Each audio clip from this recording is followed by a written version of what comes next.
Okay, in this video, we're going to look at this testing, this part B, and it's to illustrate an important idea.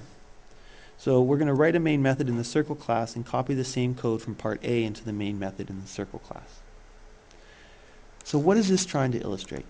Well, let's start, before we do that, going to circle class and noting that we can build it, but we can't run it, because it says it has no main.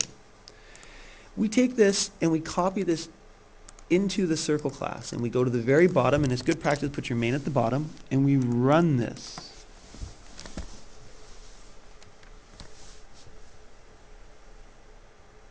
Now it runs. The reason why this runs is that there is now a main method in the circle class, and this is kind of a choice, a conscious choice you make when designing a program. You might want to put your main method right inside of your class file, meaning that it will execute it and you can access everything inside the main method. However, a more common approach is that we write the main method in a separate file. And by writing the main method in a separate file, that allows us to protect the integrity of the data in the class. Because, for example, what we see here is that we've made X modifier private.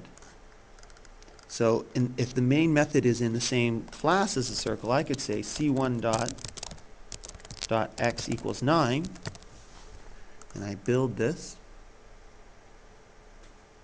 and it's run it, there's no problem. But one of the purposes of putting this private in front of the x, so setting the modifier to private, and you should always set your fields to private, unless there's a specific reason, is that it allows you to protect the integrity of your data. So we are, in the next video, going to write methods called get methods and set methods, which allow us to set values of x and get values of x through the circle class.